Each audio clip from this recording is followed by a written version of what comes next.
Hello students, today we will discuss the poem A Funeral in My Brain by Emily Dickinson. Emily Dickinson was born on 10th December 1830 in Amherst, Massachusetts, where she lived until her death from Bright's disease on 15th May 1886. Dickinson is one of the first important poets in American literature. Dickinson spent most of her life in the family home that was built in 1813 by her grandfather, Samuel Fowler Dickinson.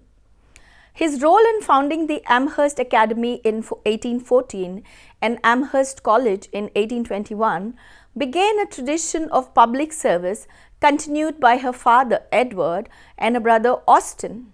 All the Dickinson men were attorneys with political ambitions. The Dickinson home was the center of Amherst society and the site of annual Amherst College commencement receptions. The effect of growing up in a household of politically active, dominant males can be heard in Dickinson's 1852 letters to her close friend and future sister-in-law, Susan Gilbert, during a Whig convention in Baltimore. "Why can't I be a delegate to the great Whig convention? Don't I know all about Daniel Webster and the tariff law?" she writes.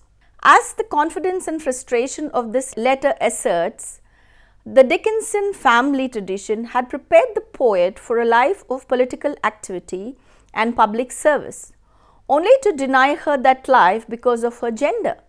Emily Dickinson was a reclusive American poet, unrecognized in her own time.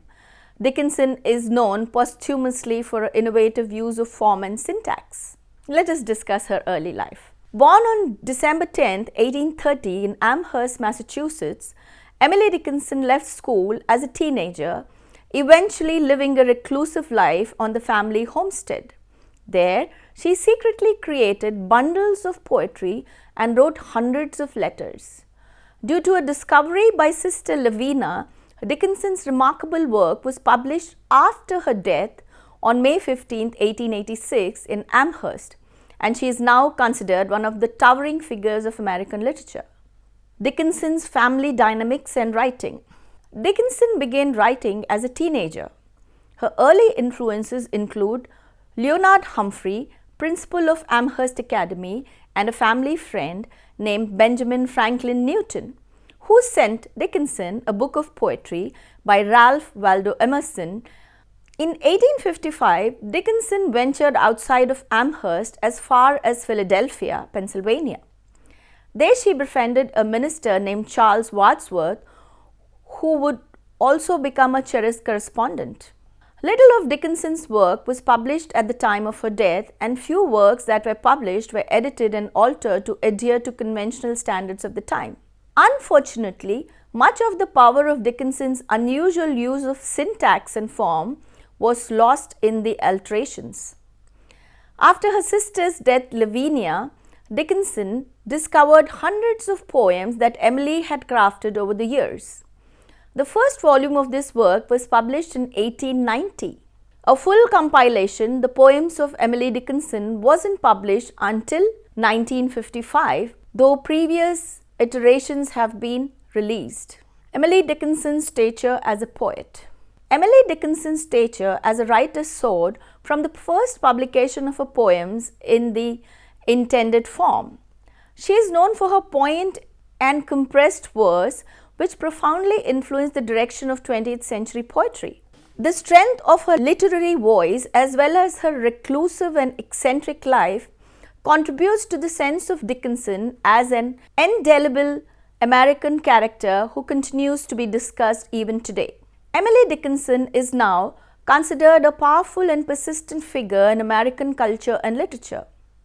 Although much of the early reception concentrated on Dickinson's eccentricity and secluded nature, she has become widely acknowledged as an innovative pre-modernist poet. By the 1860s, Dickinson lived in almost complete isolation from the outside world, but actively maintained many correspondences and read widely. She spent a great deal of this time with her family. Her father, Edward Dickinson, was actively involved in state and national politics, serving in Congress for one term. Her brother Austen, who attended law school and became an attorney, lived next door with his wife Susan Gilbert. Dickinson's younger sister, Lavinia, also lived at home for her entire life in similar isolation. Lavinia and Austen were not only family but intellectual companions for Dickinson during her lifetime. Her early influences.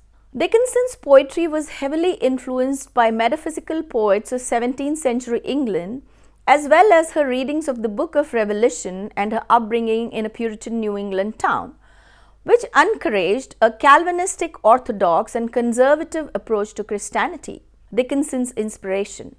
She admired the poetry of Robert and Elizabeth Barrett Browning, as well as John Keats. Though she was dissuaded from reading the verse of her contemporary Walt Whitman by rumors of its disgracefulness, the two poets are now connected by the distinguished place they hold as the founders of a uniquely American poetic voice. While Dickinson was extremely prolific as a poet and regularly enclosed poems and letters to friends, she was not publicly recognized during her lifetime. The first volume of her work was published posthumously in 1890 and the last in 1955.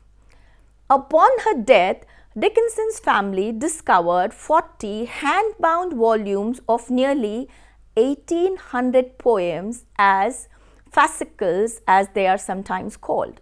Dickinson assembled these booklets by folding and sewing 5 or 6 sheets of stationery paper and copying what seemed to be final versions of poems.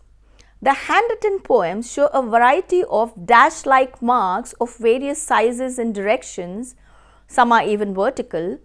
The poems are initially unbound and published according to the aesthetics of her many early editors, who removed unusual and varied dashes, replacing them with traditional punctuation.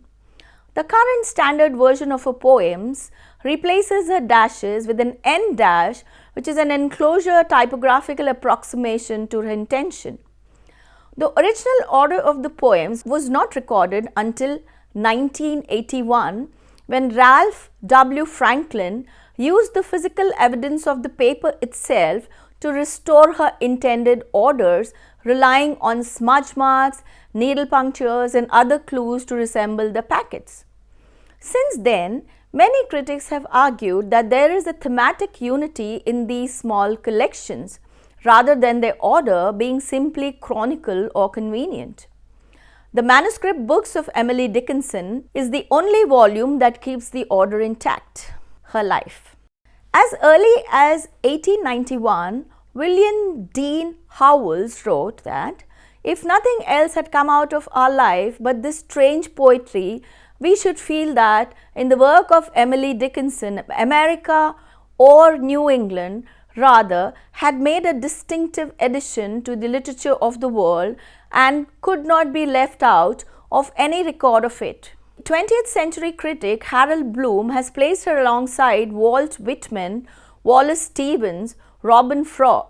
20th century critic Harold Bloom has placed her alongside Walt Whitman, Wallace Stevens, Robert Frost, T.S. Eliot, and Hart Crane as a major American poet, and in 1994 listed her among the 26 central writers of Western civilization. Dickinson is taught in American literature and poetry classes in the United States from middle school to college.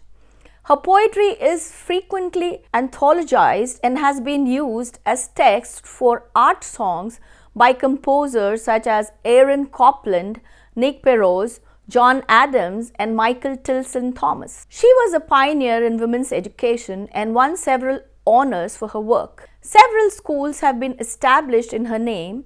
For example, Emily Dickinson's elementary school exists in Bozeman, Montana, Redmond, Washington, and New York City.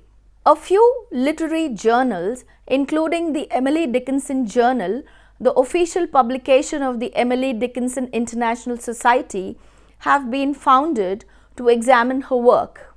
An 8-cent stamp in honor of Dickinson was issued by the United States Postal Service on August 28, 1971, as the second stamp in the American Poet series.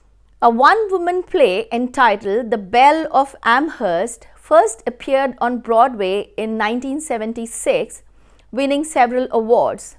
It was later adapted for television. Her aesthetics. Dickinson left no formal statement of her aesthetic intention, and because of the variety of her themes, her work does not fit conveniently into any one genre. She has been regarded, alongside Emerson, whose poems Dickinson admired, as a transcendentalist. However, Farr disagrees with this analysis, saying that Dickinson's relentless measuring mind deflates the airy elevation of transcendental. Her major themes were frequent use of humor, puns, irony, and satire. Many of her poems and the baffling, diffuse and contradictory general impression made by her work and personality, Dickinson's popularity is a tribute to her genius. Her poems are often, because of her unusual compression, unconventional grammar, their strange diction, and strained figures of speech, and their often generalized symbolism and allegory. She took up baffling and varied attitudes toward a great many questions about life and death, and she expressed this in a variety of tones. The speaker in these individual poems is often hard to identify. In many poems, she preferred to conceal the specific causes and nature of her deepest feelings, especially experiences of suffering, and her subjects flow so much into one another in language and conception that often it is difficult to tell if she is writing about people or God or nature or society, spirit or art. One often suspects that many such subjects are being treated simultaneously. Furthermore, her condensed style and monotonous rhythms make sustained reading of her work difficult. The flagging attention that results can contribute to misinterpretation and hasty judgment. Nevertheless, since her poems are mutually illuminating, the reader may face the choice of trying to learn much from a generous selection or trying to concentrate on the essentials of a smaller number. The poem that we discussed today, A Funeral in My Brain, is perhaps one of the most puzzling of her poems. Just let us see what the poem has to say. I felt a funeral in my brain, and mourners to and fro kept treading till it seemed that sense was breaking through. And when they all were seated, a service like a drum kept beating till I thought my mind was going numb.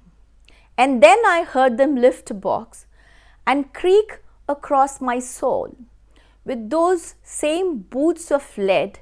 Then space began to toll, as all the heavens were a bell, and a being but a ear, and I and silence, some strange race wrecked, solitary here. And then a plank in reason broke, and I dropped down and hit a world at every planche, and finished knowing then. One of the common themes in her poems is morbidity. Dickinson's poems reflect her early and lifelong fascination with illness, dying, and death. Perhaps surprisingly for a New England spinster, her poems allude to death by many methods: crucifixion, drowning, hanging, suffocation, freezing, premature burial, shooting, stabbing, and guillotinage. She reserved her sharpest insights into the death blow aimed by God and the funeral in the brain, often reinforced by images of thirst and starvation. Dickinson scholar Vivian Pollack considered these references an autobiographical reflection of Dickinson's thirsting, starving persona, an outward expression of her needy self-image as small, thin, and frail person. Dickinson's most psychologically complex poems explored the theme that the loss of hungerful life causes the death of self and place this at the interface of murder and suicide. Most important themes in her poems. The theme of I felt a funeral in my brain is mental suffering. The image of a funeral taking place in one's brain is an image of mental trauma. In this poem, the narrator is not simply imagining a funeral that she is viewing and hearing from a distance. It feels literally as if there is a funeral occurring in her head, on her brain. The mourners seem to be treading on her brain so steadily it appears for a moment as if incense or logic might take hold. But then auditory senses come to predominate in stanza 2 and she hears a drum beating in her brain until she feels numb. In the stanza 3, people are carrying a coffin across her soul, tramping her soul with boots of lead. The reader can experience the heaviness she feels as if both a coffin and lead. In the next stanza, she hears a bell and feels solitary and silent as it rings inside her head. In the final stanza, a plank in her reason breaks, which is no wonder after all the drumming, tramping, stamping, lead boots and ringing bells, and she plunges downward. The poem ends in midstream on the word then, followed by a dash, leaving the reader to imagine that she doesn't have words to express the end point of her suffering. Let us analyze the poem. I felt a funeral in my brain traces the speaker's descent into madness. It is a terrifying poem for both the speaker and the reader. The speaker experiences the loss of self in the chaos of the unconscious, and the reader experiences the speaker's descending madness and the horror most of us feel about going crazy. Dickinson uses the metaphor of a funeral to represent the speaker's sense that part of her is dying, that is, her reason is being overwhelmed by the irrationality of the unconscious. A funeral is an appropriate image for this ordeal. The most obvious connotation with a funeral is death. Also, a funeral is a formal event whose rules and procedures suggest control and order. The control and order implicit in a funeral contrasts ironically with the lack of control and the loss of rationality that threaten the speaker. In addition, a funeral marks the passage from one state to another, life to death, a parallel to the speaker's passing from one stage to another, sanity to insanity.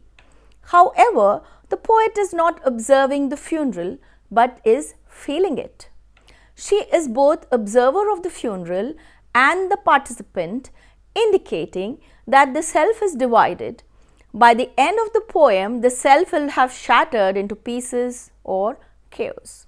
The mourners are a metaphor to express her pain. Their treading, note the repetition of the word which gives emphasis and suggests the action, indicates the pressure that is pushing her down. The speaker has a momentary impression that reason or sense is escaping or being lost. The pressure of the treading is reasserted with the repetition beating. This time her mind, the source of reasoning, goes numb. A furthermore deterioration in her condition. You can trace the process of the speaker's loss of rationality in stanzas 3 and 4. The last two lines of the stanza 4 assesses her condition. She sees herself as wrecked, solitary. Her descent into irrationality separates her from other human beings, making her a member of some strange race. Her alienation and inability to communicate are indicated by her being enveloped by silence. In the last stanza, Dickinson uses the metaphor of standing on a plank or board over a precipice to describe the speaker's descent into irrationality. In other words, her hold on rationality was insecure. just as standing on a plan would feel insecure. She falls past worlds which may stand for her past. In any case, she is losing her connection to reality. Her descent is described as plunges, suggesting the speed and force of a fall into psychological chaos. The last word of the poem then does not finish or end her experience, but leaves open the door for nightmare horror of madness.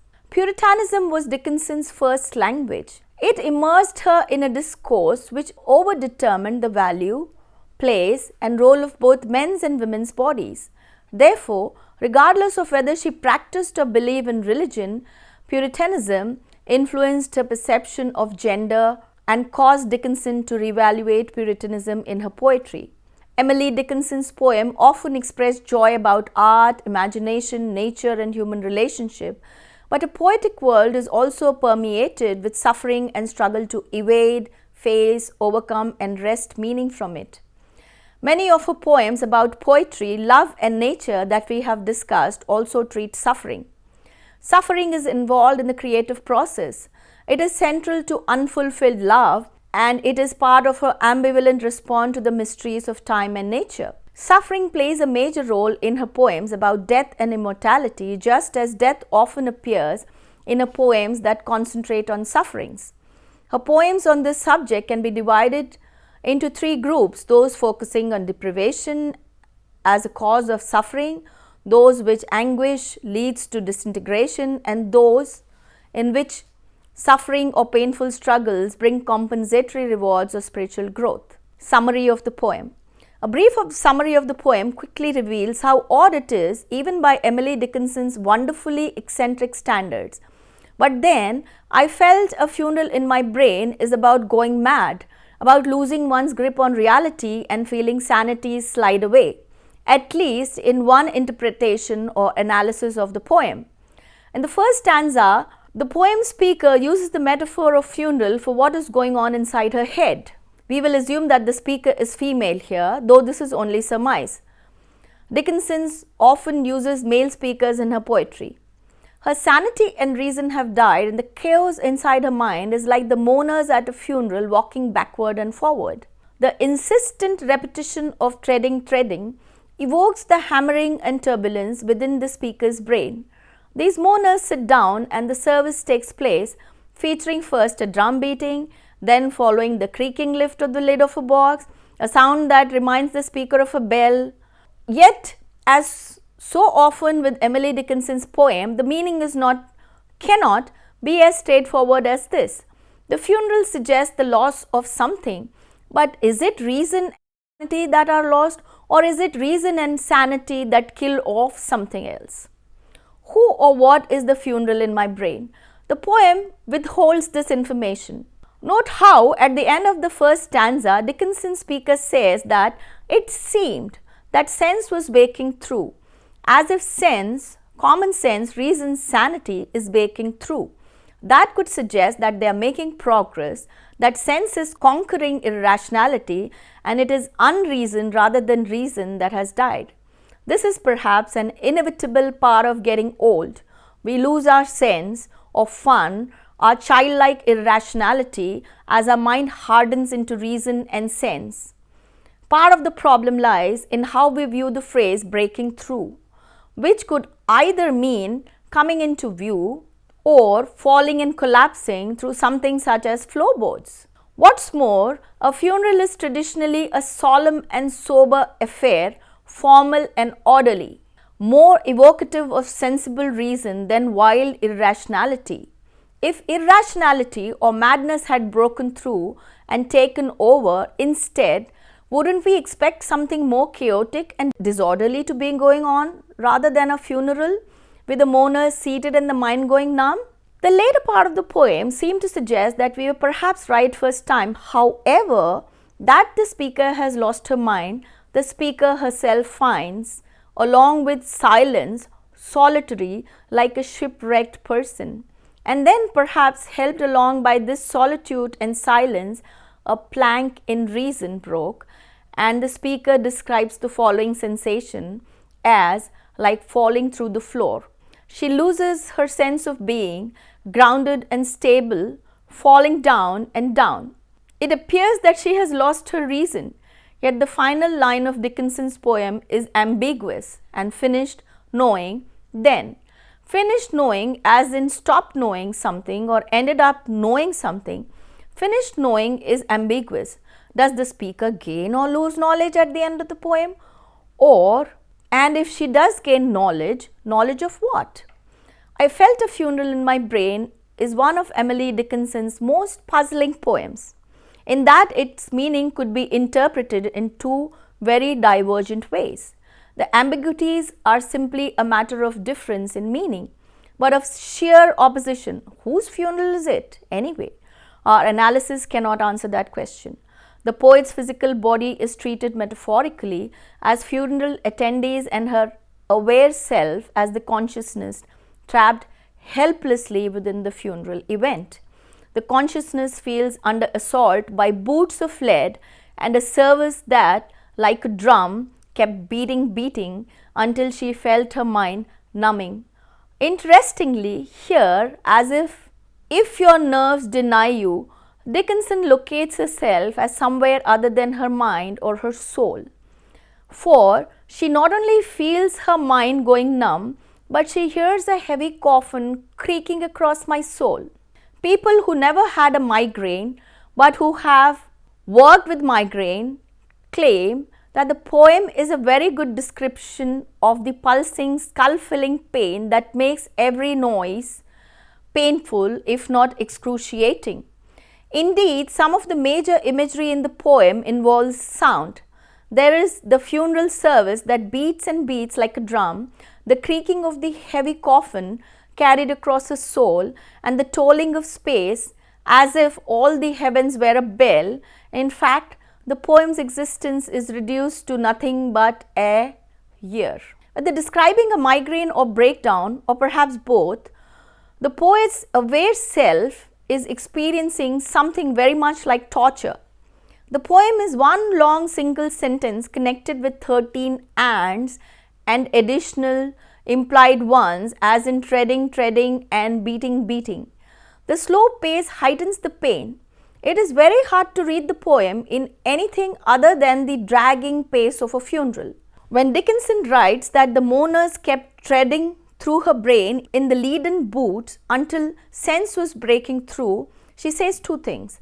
The actual physical sensation described have broken through into the brain itself as it were a floor beneath the feet, and that her conscious senses were being broken, falling through the floor of the brain.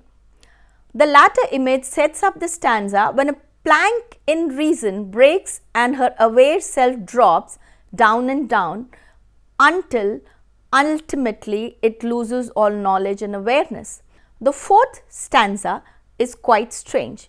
The painful and pulsing noises become so overpowering that the poet finds herself in an altered state. All the heavens become a bell ringing with the sound, while being is reduced to being nothing but a ear. Her aware self, the I, is wrecked there. It's a frightening and utterly lonely image. There is no bedroom or bed, no loved ones, no window, nothing to grasp in any way that might help the sufferer hold on to reality. Does she have a companion? However, silence.